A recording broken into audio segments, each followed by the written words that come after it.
சுங்க அனுமதி பெறுவதில் ஏற்பட்டுள்ள தாமதம் காரணமாக துறைமுகத்தில் கடந்த சில தினங்களாக கொள்கலன்களில் நெரிசல் ஏற்பட்டிருந்தது.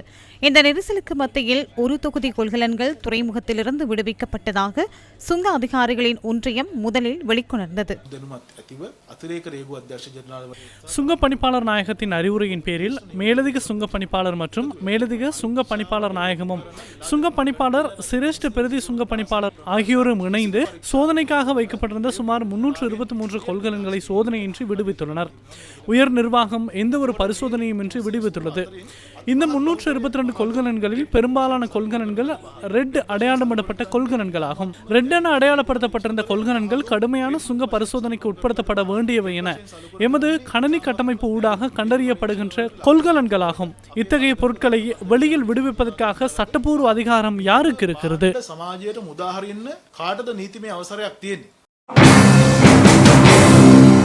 துறைமுகத்திலிருந்து கொள்கலன்கள் விடுவிக்கப்பட்ட சம்பவத்துடன் தற்போதைய அரசாங்கத்தின் முக்கியஸ்தர் ஒருவர் தொடர்புபட்டுள்ளதாக ஐக்கிய மக்கள் சக்தி மற்றும் ஸ்ரீலங்கா பொதுஜன பெரமுன ஆகிய கட்சிகள் தெரிவிக்கின்றன. ஐக்கிய மக்கள் சக்தி இன்று ஏற்பாடு செய்திருந்த ஊடக சந்திப்பில் இது தொடர்பில் கருத்து தெரிவிக்கப்பட்டது.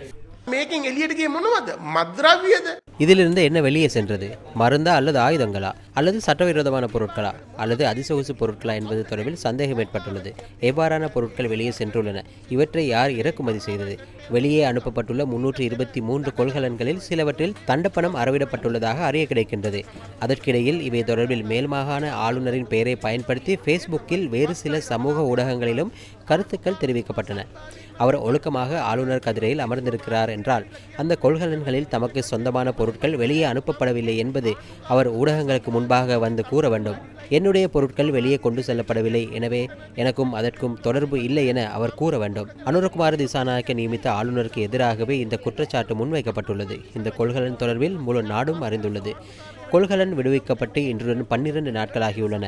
எனவே தற்போது இது தொடர்பில் முழங்கி பலன் இல்லை. இது தொடர்பில் உடனடியாக விசாரணை நடத்துமாறு ஜனாதிபதியிடம் கோரிக்கை விடுக்கின்றேன். இந்த 332 கொள்கலன்களில் இருந்தவை போதைப் பொருளா அல்லது ஆயுதங்களா? இந்த பொருட்கள் வெளியே அனுப்பப்பட்டுள்ளன என்பது தொடர்பில் எவருக்கும் எதுவும் தெரியாது.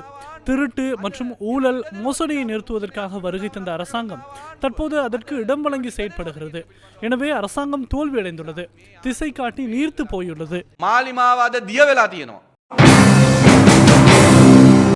நுகர்வோர் அதிகார சபையின் முன்னாள் பணிப்பாளர் நாயகம் சாலிய சரத்குமார ஸ்ரீலங்கா பொதுஜன பெரமுனவின் ஊடக சந்திப்பில் கருத்து தெரிவித்தார்.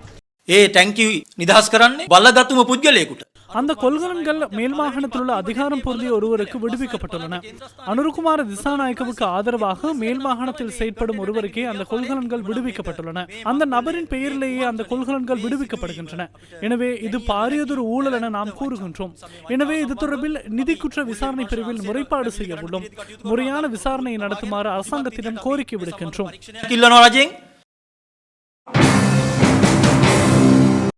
இதுகுறித்து மேல் மாகாண ஆளுநர் ஹனீப் யூசுஃபிடம் நியூஸ் ஃபர்ஸ்ட் வினவியது. நான் என் பெயரில் கொள்கலன்கள் வந்ததாக சமூக ஊடகங்களில் பார்த்தேன். எனக்கு எதிராக பல குற்றச்சாட்டுகள் முன்வைக்கப்படுவதையும் கண்டேன். நானே இறக்குமதியாளர் என கூறுகின்றனர். ஒரு கொள்கலன் கூட எனது பெயரில் இல்லை என நான் கூற விரும்புகின்றேன். நான் இதற்கு முன்னர் ஆரம்பித்த நிறுவனமே எக்ஸ்போ லங்கா நிறுவனம். அவர்களின் பெயரிலும் இல்லை. எங்களுக்கும் இதற்கும் எந்த தொடர்பும் இல்லை. இது ஒரு பொய்யான குற்றச்சாட்டு. நான் ஆளுநராக நியமிக்கப்பட்டதன் பின்னர் ஏனைய அரசியல் கட்சிகளிடமிருந்து அழுத்தம் ஏற்படுகிறது. இந்த அழுத்தம் எங்கிருந்து வருகிறது என்று எனக்கு தெரியவில்லை. எனக்கும் இதற்கும் எந்த தொடர்பும் இல்லை என நான் கூற விரும்புகின்றேன். என் பெயரில் ஒரு கொள்கலன் கூட இல்லை. எக்ஸ்போ லங்காவுக்கும் அனுமதி வழங்கப்படவில்லை. அவர்களுடன் எந்த தொடர்பும் இல்லை. பொய் பிரசாரம் செய்கின்றனர். இதேவேளை எக்ஸ்போ லங்கா நிறுவனமும் இன்று அறிக்கையொன்றை வெளியிட்டிருந்தது. மேற்கோள் ஆரம்பம். எக்ஸ்போ நிறுவனம் ஒரு ஏற்றுமதியாளராக அல்லாமல் தனது வாடிக்கையாளர்களுக்கு பொருட்கள் மற்றும் தளபாட சேவை வழங்குநராக மட்டுமே உள்ளது. இலங்கை சுங்கத்தால் பரிசோதனை இல்லாமல் விடுவிக்கப்பட்டதாக கூறப்படும் 323 கொள்கலன்களில் எதுவும் எக்ஸ்போ அல்லது அதன் துணை நிறுவனங்களால் இறக்குமதி செய்யப்படவில்லை அல்லது கையாளப்படவில்லை. மேற்கோள் முடிவு.